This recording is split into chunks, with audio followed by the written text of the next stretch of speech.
咧，即係其實今年頭7個月係即係都升啊，咁啊，但係上個月先開始即係有個大嘅跌幅啦。咁其實嗰個跌嘅原因，頭先你都即係提過話同嗰啲即係激進嘅行為啊有關啦。但係其實過去幾個月都冇乜點樣再有嗰啲即係例如購物啊，或者係即係驅逐嗰啲即係水貨客嘅行動啦。其實即係點解又會即係繼續歸咎落去咧？同埋即係頭7個月整體都係升㗎嘛？其實個係頭嗰6個月，頭嗰6個月咧，整體咧係都有升，稍微升幅啦係2.8%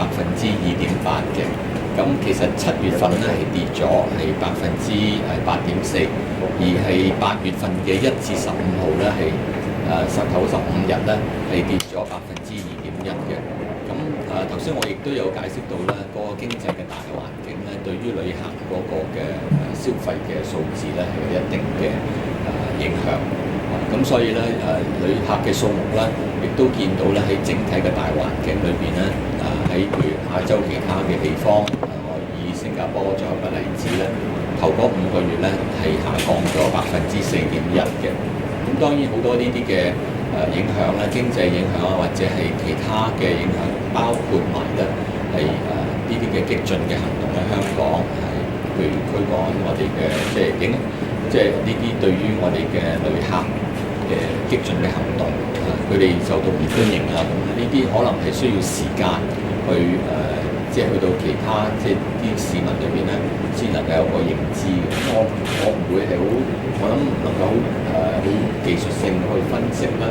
係幾時會產生呢一啲嘅呢個感覺。但係我可以同大家講咧，我過往咧都喺內地去內訪嘅時候咧，都同即係內地嘅朋友咧交流嘅時候咧，佢都開始係非常之關注呢一件嘅事嘅。咁當然呢啲嘅激進嘅行為係嚴重咧，係影響到香港嘅好客嘅呢一個形象嘅。當我哋咧同埋業界同埋旅發局咧係喺呢方面咧好積極去推廣香港嘅好客之道啦。呢啲嘅當然係好積極嘅正面嘅影響啦，但係負面嘅影響咧對我哋嘅打擊咧亦都好大嘅。咁所以我其實頭先想同大家講咧，我哋大家都要共同努力啦，去營造繼續保持翻我哋香港好客之都嘅呢一個嘅美譽嘅。見到旅發局同啲業界都努力推出嗰啲開心在數大活動嘅呢啲嘅推廣活動，但係都見到個旅客數字跌幅，同埋呢啲嘅工作其實都未奏效，同埋即係業界都扭轉唔到個劣勢咧。另外同埋都想問翻，即係見到話有中環嗰啲名店都即係提早會撤租咁樣啦。咁其實有啲業者擔心會出現個撤租潮啊。咁有而家見唔見到呢個現象？講翻嗰個嘅譬如我哋嘅推廣嘅效力咧，都要睇翻個大環境嘅，淨係大家睇翻過往呢一段時間裏邊嘅股市嘅波動啦，匯率嘅呢一啲嘅變化啦，譬如人民幣嘅呢度嘅匯率啊，都會影響到我哋嘅旅客對香港嗰個嘅旅遊嘅意欲同埋消費嘅意欲嘅。當然呢啲就會係亦都影響到直接影響到我哋嘅零售業。咁零售業喺呢段時間裏邊咧，佢都講咗即係佢哋嘅意見俾我哋聽啦，大家都睇到嘅，我哋都關注。咁喺呢方面旅遊嘅發展咧，我哋會係除咗同業界啦，我哋都會同即係內地嘅有關嘅方面咧反映翻香港最新嘅情況。Secretary, could you tell us about the latest tourism figures? On the radio show, I heard you said there's been a decline. Could you elaborate a little bit? And could you tell us what do you think is the reason for the drop in tourism figures, even though the government and the industry have been trying to boost it? Thank you for your question. There has been a recent decline in the number of tourists coming to Hong Kong, but as a whole, the first 6 months of this year, we still experience an increase of 2.8%. In the month of July, the decline is 8.4%, which is quite noticeable, and I think it's quite significant. And, it is with some measure of relief that I note that for the first 15 days of the month of August 1st to 15, the decline is reduced to 2.1%. It's too early to tell what the trend will be in the future, but we will be watching with a very keen interest. In the meantime, we'll be working with the industry to develop more products to attract the tourists. from various markets, including the mainland market, the short and medium term tourist market in the region, as well as long range visitors. I also note that in terms of non-mainland tourists in the month of July, there is a decline of 3%, but in the month of August, the decline increased to 4.8%. I think that is attributable to the general economic climate outside of mainland. So again, we will work with the industry to see how we could reverse that trend. But I just want to add one more point. In the meantime, we're also not only in the software but also the hardware, increasing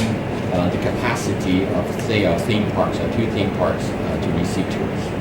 Do you think that there is a need to, for example, introduce more theme parks? Because the LegCo Secretariat report recently said that we just don't have new attractions to attract people. I would invite them to look again. We have been working very hard. We actually have introduced to make a presentation to LegCo in terms of the new attraction that will be coming on stream in Disney, as well as in Ocean Park. But we don't solely rely on two theme parks in Hong Kong. I think our hardware extends all over Hong Kong, and I think Hong Kong has a lot of cultural attraction to draw tourists. Just look at Sun Shui Po, for example. It is really have a multiple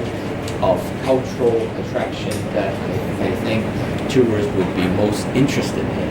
And so we work with industry to develop more products so that the Hong Kong, different aspects of Hong Kong, green tourism, cultural tourism will be emphasized. 我想問埋咧，就係話而家琴晚商機，琴晚咧運房局就話對於 Uber 咧呢類用手機程式嚟到去電子的士嘅業務咧係持開放態度嘅。想問翻商機局咧對呢一類嘅行業咧嘅立場係點，同埋你哋有咩可以做咧？又想問埋咧，可以一個問題先，我一陣間再俾你機會你。其實咧喺香港好多新嘅呢啲嘅產品或者新嘅產業去發生啦，我哋係鼓勵嘅。我哋成日都講，特別係初創企業咧係要 disruptive， 即係咧係有突破性。咁呢啲突破性咧，頭先喺電台節目裏邊，我亦都推介過啦，係共享經濟，即係大家喺呢一個嘅角度裏邊咧係增加商機，亦都咧喺科技方面，特別喺物聯網啊呢啲嘅應用裏邊咧，係製造到好多呢一啲新嘅以前冇嘅服務或者產品係走出嚟。咁當然呢一啲有突破性嘅對於突破性嘅科技或者營商嘅方法咧，係對於傳統嘅產業有一定嘅衝擊嘅。咁我哋係歡迎係對於如果係對於呢啲嘅產業嘅衝擊嘅係喺個法例嘅框架裏邊進行咧，而引發得引致到有多啲嘅商機同埋就業機會俾市民咧，我哋係歡迎。當然係要喺個法律嘅框架裏邊。法例咧係根據政策而釐定嘅，政策咧要考慮好多唔同嘅因素就唔能夠話咧，我哋因為有啲新嘅商機就唔去考慮其他嘅政策嘅因素去考慮，例如係頭先你講譬如 Uber 呢一個嘅新嘅一個嘅營運嘅方式咧，都要即係符合翻香港嘅法例。咁喺呢方面，我諗我唔想講多啲政策嘅考慮，當然道路嘅個擠塞嘅情況啊，第三者保險啊，呢啲都係政策嘅考慮嚟嘅。咁呢個咧，我相信咧係運房局咧係會充分考慮之後喺嗰個政策裏邊咧係點樣去繼續咧去推行有關嘅工作。咁所以其實都唔係淨係呢一個，因為有呢啲嘅 disruptive 嘅呢啲嘅有突破性嘅呢一啲嘅新嘅產業咧，都會牽涉咗喺其他嘅政策嘅範疇。咁我諗我都要大家講個平衡，點去做好啲，然後咧喺我哋嘅政策同埋喺嗰個法例嘅框架裏邊咧，進行呢啲新嘅經濟活動。Second, regarding free-to-air TV licenses, Forever Talk recently announced its plans to invest $4.1 billion into its new channels, and it needs to be approved by the CE and Council. At present, do you think there's room for more players in the free-to-air TV market, and do you think the chances of it getting approved by the CE and Council is a possibility in the near future? I think all application must be processed in accordance with existing law and procedure, and according to the law right now, there are mainly a two-step process. First, the communication authority would have to process these applications, and then they come up with a recommendation to be presented to the Chief Executive in Council. We are still in the first process, and the communication authority is an independent statutory body, and I will not wish to comment on the application right now because they are handling it. When the recommendation is presented to CE in Council, I believe the CE in Council will then consider this recommendation in accordance with law. But in general, do you think there's room for another player in the market? I would not like to comment on this because, as I said, this is being processed by the Communication Authority at the moment. I'm sure they will look at all these criteria, including how the application will impact the economy as a whole and the broadcasting industry. They will also look into the technical requirement, the financial capability of the person, of the applicant, the program rollout, and all these various factors, and come up with a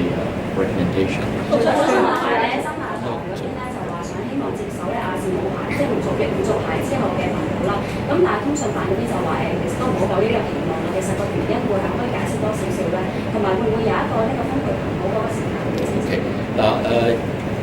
分配指配頻譜呢個嘅係通訊事務管理局嘅一個嘅工作嘅範疇嚟嘅，呢個咧就唔係由政府去做分配呢一啲嘅頻譜，咁所以我係尊重通訊局，琴日咧係發出咗嘅呢一啲嘅通告，咁其實整體嚟講咧就會係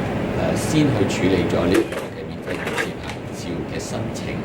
如果咧係行動會係發牌嘅情況之下咧，通訊局咧就會係即係睇翻個情況同當時頻譜嘅應用咧，再去決定咧係發咩頻譜或者幾多嘅頻譜，咁所以咧係按住呢個程序去進行。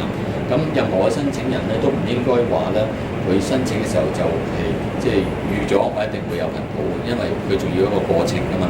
咁所以我諗而家係一個合理嘅呢一個嘅流程咧，就首先係要處理咗免費電視牌照嘅申請，咁然後咧頻譜嘅呢啲嘅指配咧就由通訊事務